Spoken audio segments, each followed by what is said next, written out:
So, quad this is week 69 of the Perl Weekly Challenge. Got a little confession to make. I have solved the two problems and I'm just going to be going through the solutions this week. I'm going to try and keep this short. Strobogrammatic number. It's a number that looks the same when you turn it, rotate 180 degrees. There's a little bit of leeway with this, which I'll talk about just now. So let's do the example.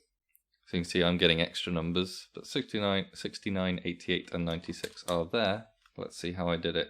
So the first thing was to create the numbers from alpha to omega. And there's several good ways of doing this. There's also one called copy defins 2. I don't know what's in 2, but I think 2 allows you to have, like, can you do 3.5 to 4.5? Oh, in steps of 1.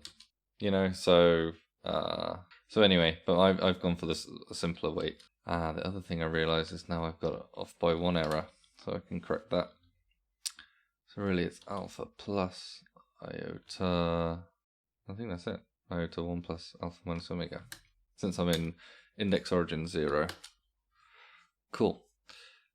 And then the meat of the problem. So the reason I chose index origin 0 this time is I have this little snippet of code here, which lets me know if a number is strobogrammatic or not. And the way this works is simply mapping from text representation of the number by converting them into numeric indices into this vector, which basically says if a number can map to its upside down version, what is that? Otherwise underscore.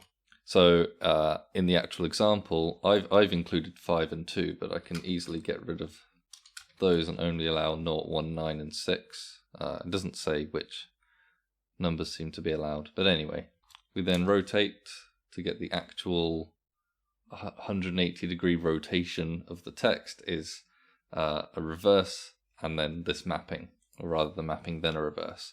And then we just ask whether the input's the same as the output. And that's how we tell if we have strobogrammatic numbers.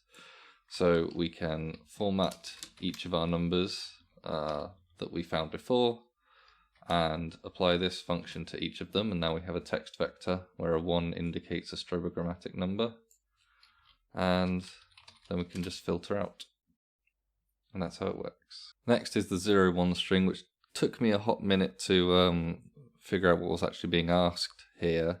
Basically, you have this sequence and you're trying to find the nth term in the sequence. Well, it looks like you're actually trying to find S30 specifically. But I think I get a wuss full right now.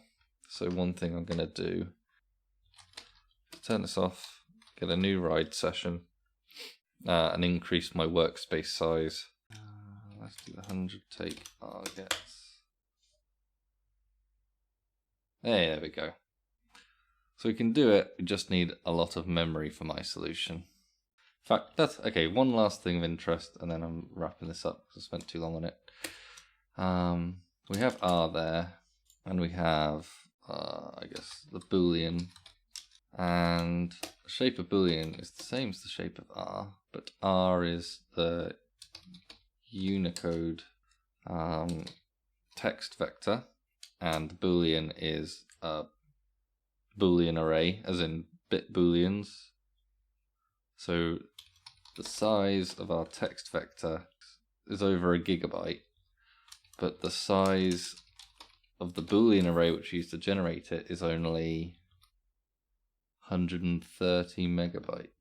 Yeah, so this week, strobogrammatic number and 0, 1 string, both quite nice and succinct. I mean, implementing just the algorithm with just Boolean arrays is clearly very doable. It was the formatting to a string that became a struggle.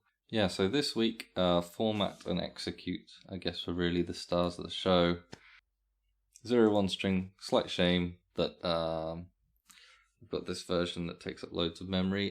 I mean, considering we saw the actual size of the result there, it was actually over 1 GB. Is that right?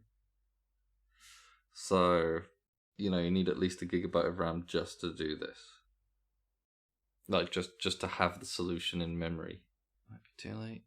Oh my days. Yeah, okay, I couldn't even do 50. What was the original suggestion? 1,000. Alright, anyway, thanks for watching. See you next time.